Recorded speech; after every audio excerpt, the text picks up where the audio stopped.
जिस तरह से सरकार ने ऑर्गेनाइज करा है, जिस तरह से करोड़ों की तादाद में लोग आए हैं, जिस तरह से आयोजन है, जो मर्जी है उसको खाना मिलता है, जब मर्जी आए, जितना मर्जी आए खाए, कोई जात पात का नहीं है, दूर दूर से दूर बाहर से लोग आए हैं। महाकुंभ में शंख नहीं तो और कहाँ पे। मंथन में जिस तरह से इसका जिक्र किया गया, जिस तरह से इसके फायदे बताए गए हैं, बॉलीवुड से दूरी बनाना, ये सब गलत है। हम बहरूपिया हैं, हम एक्टिंग करते हैं, मगर हैं तो सनातनी और अमर हैं सब लोग। आज नहीं तो कल फिर वापस आएंगे। ये सब सनातनी तो है, जो शुरू नहीं हुआ अंत नहीं हुआ। मेरे माँ का सपना था कि कुंभ में स्नान किया जाए, और एक एक्टर होने की जिम्मेदारी भी होती है कि बहुत लोग होते हैं, उनको संभालना भी पड़ता है। जो सुना था कि बहुत भीड़ है, वो सब तो है, बट माँ को स्नान करने के बाद जो खुशी मिली है उसके अलावा कुछ नहीं है। और जिस तरह से सरकार ने ऑर्गेनाइज करा है, जिस तरह से करोड़ों की तादाद में लोग आए हैं, जिस तरह से आयोजन है, हर अखाड़े में, जैसे मैं यहाँ पे बात कर रहा था, जो मर्जी आए उसको खाना मिलता है, जब मर्जी आए, जितना मर्जी आए खाए, कोई जात पात का नहीं है, दूर दूर से दूर बाहर से लोग आए हैं, हर देश से आए हैं। और जिस तरह से हम हिंदुस्तान को रिप्रेजेंट कर रहे हैं, मुझे लगता है कि इनके पास आके इनको सत्कार देना बहुत जरूरी था। कुंभ आने का क्या और कुंभ की तैयारी को लेकर? नहीं, जैसे मैंने कहा कि कुंभ आना मेरी माँ के लिए बहुत जरूरी था। यहाँ पे शंखनाद करना बहुत जरूरी था, क्योंकि समुद्र मंथन में ये भी एक बहुत अहम चीज थी। यहाँ पे सब प्राणायाम की बात करते हैं, मैं गुरुजी से भी बात कर रहा था, प्राणायाम का जिक्र होता है। शंखनाद एक ऐसा चीज है कि आपको हर तरह का प्राणायाम करवाती है, आपकी सांसों को आपके संयम में लाती है। और आज की अधिकतर जो बीमारियां हैं, मुझे लगता है वो सांसों से रिलेटेड है।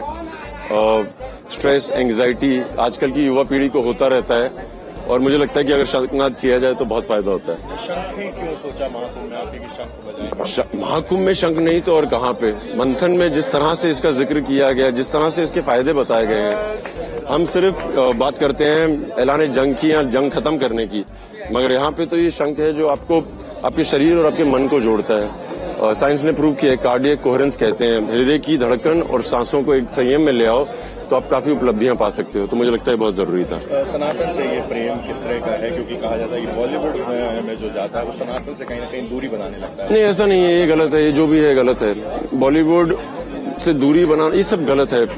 हम बहरूपिया हैं, हम एक्टिंग करते हैं, मगर हैं तो सनातनी और अमर हैं सब लोग। आज नहीं तो कल फिर वापस आएंगे। ये सब सनातनी तो है, जो शुरू नहीं हुआ अंत नहीं हुआ। उससे जरूरी था कि ये जो है ना हमारे योद्धा, ये जितने भी अखाड़े हैं, ये जाने जाते हैं अपनी शारीरिक बल के लिए भी, मानसिक शक्ति के अलावा शारीरिक बल। मेरी जिम्मेदारी थी एक हिंदुस्तानी मार्शल आर्ट रिप्रेजेंट करने वाला, क्योंकि इनको आके मिला जाए, इनसे बातें की जाए, इनका ज्ञान देखा जाए, इनके साथ वर्जिश की जाए, जो मैंने की और बहुत मजे किए। जिस तरह से आप देख रहे हैं, हर इंसान किसी भी उम्र का वो शंख बजा रहा है। इसका मतलब है उनका लंग्स, उनकी जो कार्डियक कोहेरेंस है, इनकी सांसें अपनी क्षमता में अपने संयम में लाना, सब है। फिजिकली मेंटली बहुत फिट लोग हैं, अधिकतर लोग। युवाओं को किस तरह का एक संदेश यहाँ से दे रहे हैं?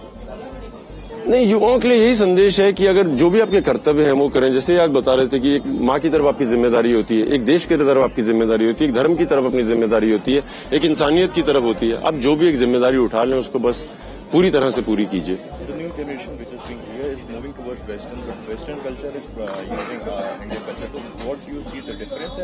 नहीं, योगा क्या है कि हिंदुस्तानी ही परंपरा का है। जब अंग्रेज आए थे 1800 मिड 1850s में, तो अंग्रेजों ने क्या किया कि हिंदुस्तानी आराम से बैठते थे, उनको लगा ये लेजी है, मूव योरसेल्फ, वो सब हुआ। मगर हम लोग तो ध्यान में ही थे। अब मेरे ख्याल से समय आ गया, जब विवेकानंद जी गए थे